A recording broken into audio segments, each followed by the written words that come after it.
What's up, YouTube? Welcome to not only the first ever video on this channel, but the first video in my new series, Road to 1000 Rapid Elo.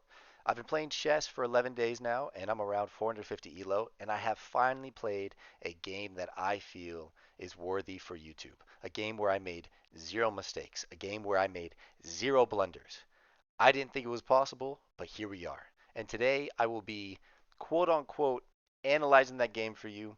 Not so much trying to teach you anything because I don't really know what the hell I'm talking about, but more so giving you a different perspective and showing you why I made this move, what I was thinking here, etc., etc.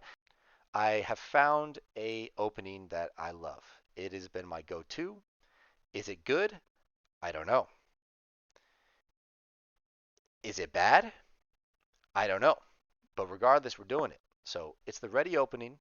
And what I've liked to do with it is set up the Indian attack, or at least that's what I think it's called, the Indian attack. I'm going to go ahead and skip to move 10 because this is when things get interesting, right here. This is when the game is starting to get interesting. So looking at the board right away, you can see I don't really know what the hell this is. It seems like he's trying to set up a pawn chain, but he too is 400 elo and probably doesn't know chess very well and doesn't seem to be doing a very good job. All right, because looking at this, his knight is just exposed completely. So maybe I could punish that, right?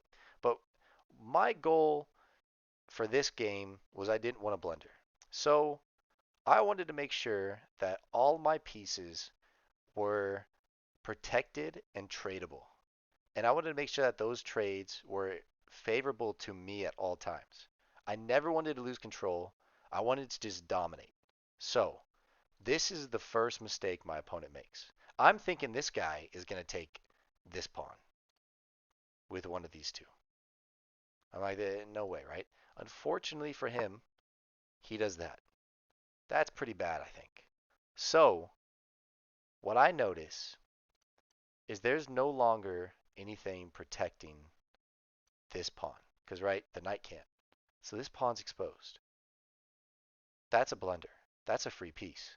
I have to take it. Obviously, I have to. He moves his knight here, and I'm not too concerned about that. Because if he attacks that, I have the rook. If he goes here, which is stupid, I have the queen. But what I didn't realize is that he can move here with his knight and recapture. I move up here, my pawn to a3, in hopes to try to threaten and scare this knight away. He blunders again. He puts his bishop to g4, I believe. Yeah, g4, threatening my knight. That still is not concerning to me because now I can take his knight and we trade knights. But even better, if I take his knight and he takes my knight, dude, I take your bishop. So I win that. Take the knight. He takes my knight. Crazy. Now, I have a very bad habit, and I'm sure a lot of people who are new players have this same habit, where you see a piece, you just take. So if I take with the pawn, sure I get a trade, but you know what else does that do for me? Nothing. I can take with the knight, and then if I take with the knight, I can threaten this pawn on e5, or or I can take with the bishop, which is what I did, and I can threaten this knight. Castling is good, but it just is exposing this knight, and I don't think he realized that, so I capitalize on it, and I capture his knight. He moves his pawn to g6, threatening my bishop, but no problem. We have g4 and f3 to move the pawn, or excuse me, the bishop back to. So my next thought is, if I move this bishop, because I got to get him out of here. I'm not just going to give him a free bishop. And if I take his pawn, he takes, right? So can't do that. If I move the bishop to g4, what is that doing for me? Well, not really anything. If I move it, which I think I do, Yes, to f3. I'm now defending this piece that was previously hanging. So I think that was the best move in that case. He takes my pawn, and I move my knight to e4. And I did this because I wanted to try to fork him. So I wanted to threaten these two pieces. I wasn't really thinking he was going to give me his bishop. So even if I take this piece right here, I can put his knight or his king in check, right? Him moving it here does absolutely nothing. And he can't move it here. Oh my gosh, these arrows, man. I'm sorry. Can't move it there. My knight is still there. So again, 400 elo. He's making mistakes. He's handing the game to me. I'm not complaining though. I love free wins. I move my knight to e6, and this is ideal. This is ideal. At this moment in time, I'm really bad at these arrows. At this moment in time, I am ecstatic. I'm like, man, I got this in the bag, all right? I'm up +9, whatever that means, and I'm killing it. I got him his queen in a fork and his rook in a fork. No matter what, I'm getting one of them. So what does he do? He moves his queen, which is the right move. You don't want your queen to be traded ever. And I take his rook.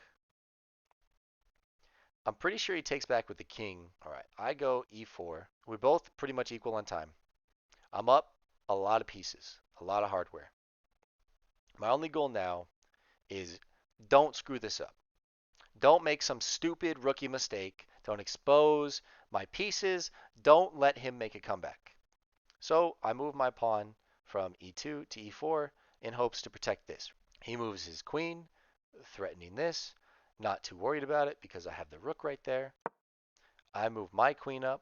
I move this piece here because I have this trade with my rook.